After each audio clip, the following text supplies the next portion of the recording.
welcome to the Study Travel TV studios in London. I'm Matthew Knott. And I'm Nicola Hancox, bringing you the latest study travel news stories. The headlines this week: US travel ban expanded, but students mostly allowed to enter. Australia code to enhance junior welfare. And massive growth in English taught bachelors across Europe. So another development in the long-running US travel ban saga then, Matt. Yes, indeed. Arguably a slightly more positive development for the education sector.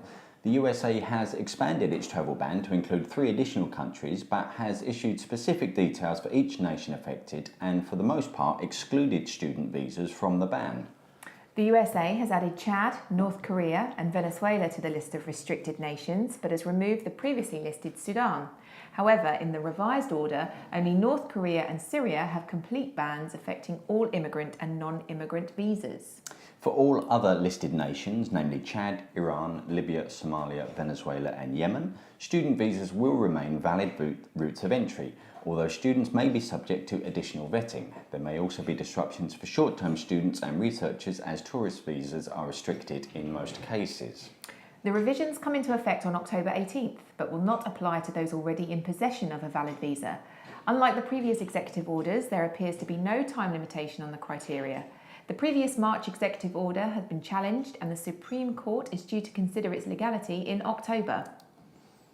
Over to Australia now, where the revised National Code of Practice for providers of education and training to overseas students was a topic of discussion at the recent English Australia conference, attended by our very own Georgina Deacon. Indeed. Yes, Minister for Education and Training, Simon Birmingham, was among the speakers welcoming the revisions, which will commence on January 1st, 2018, and will strengthen arrangements for the welfare of under-18s, particularly in accommodation provision and transitions between providers.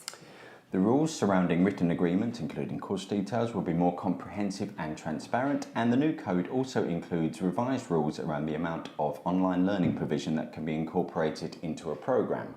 Minister Birmingham said the code represented the government's commitment to being a global leader in education, training and research. Indeed, and back to Europe, where a new report by Study Portals and the European Association for International Education, or EAIE, has highlighted the phenomenal growth of English taught bachelor, or ETB, degrees. The research focuses on 19 countries across the European higher education area in which English is not the main language, and using Study Portal's data shows the number of ETBs offered has grown from just 55 in 2009 to 2,900 this year. Turkey was the country in the study with the largest number of ETBs, currently offered at 545, followed by the Netherlands with 317 and Spain with 241. Germany has the highest number of institutions offering ETBs, while Switzerland had the highest ratio at 80%.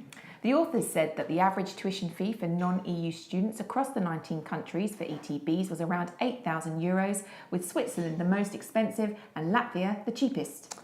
And now for a roundup of some of the other news stories this week.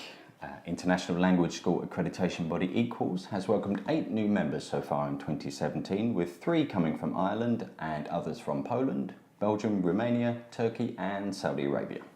South African-based provider Cape Studies has unveiled a range of new initiatives, including the launch of a pilot high school programme initially for German students and a partnership with You Study Global to assist South African students considering overseas study.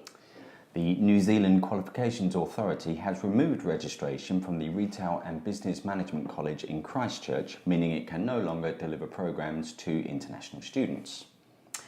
And UK junior provider Exportise has announced Worth School in Sussex as a new venue for 2018, offering a portfolio of English plus sports courses.